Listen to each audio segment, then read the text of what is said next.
नमस्कार, आवाज इंडिया में आप सभी का स्वागत है। मैं हूं सीमा।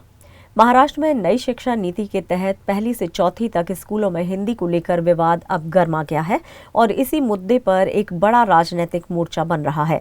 मनसे अध्यक्ष राज ठाकरे और शिवसेना यूवीटी प्रमुख उद्धव ठाकरे 5 जुलाई को हिंदी की जबरदस्ती के खिलाफ एक साथ सड़कों पर उतरने वाले हैं। दोनों भाइयों की एकता को लेकर बीजेपी ने करारा तंज कसा है। पार्टी प्रवक्ता राम कदम ने उद्धव ठाकरे पर हमला बोलते हुए कहा कि मुख्यमंत्री रहते हुए 2022 में खुद उन्होंने हिंदी को स्वीकार किया था और अब उसी के खिलाफ प्रदर्शन कर रहे हैं। राम कदम ने इसे उद्धव ठाकरे कंपनी की नौटंकी बताते हुए कहा कि जनता को कितनी बार गुमराह किया जाएगा, इतनी बार झूठ की दुकान चलाई जाएगी। उद्धव ठाकरे जब खुद मुख्यमंत्री थे तब उन्होंने हिंदी भाषा को समर्थन दिया, आज उसी के खिलाफ मोर्चा निकाल रहे हैं। ये नौटंकी और गुमराह करने की राजनीति बंद होनी चाहिए। राम कदम यही नहीं रुके, उन्होंने ये भी कहा कि उद्धव ठाकरे कभी नहीं चाहेंगे कि उनके कार्यकर्ता राज ठाकरे के प्रभाव में आए, क्योंकि राज ठाकरे की प्रतिभा ऐसी है, अगर वो पास आए तो उद्धव को छोड़कर कार्यकर्ता उनके साथ चले जाएंगे। उद्धव ठाकरे कंपनी की नौटंकी देखें।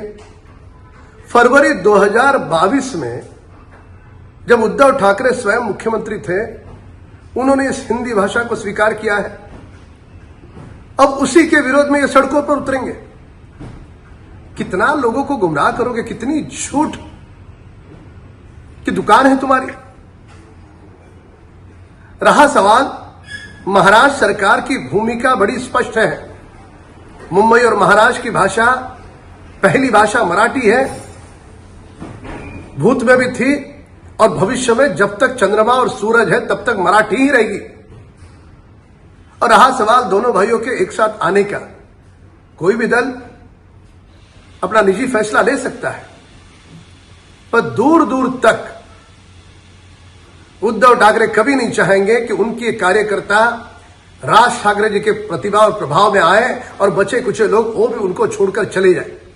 अब देखना होगा कि 5 जुलाई को सड़कों पर एक साथ उतरते ये दो भाई क्या संकेत देते हैं और क्या ये मोर्चा वास्तव में शिक्षा नीति के विरोध का मंच बनेगा या किसी नई राजनीतिक एकजुटता की शुरुआत है।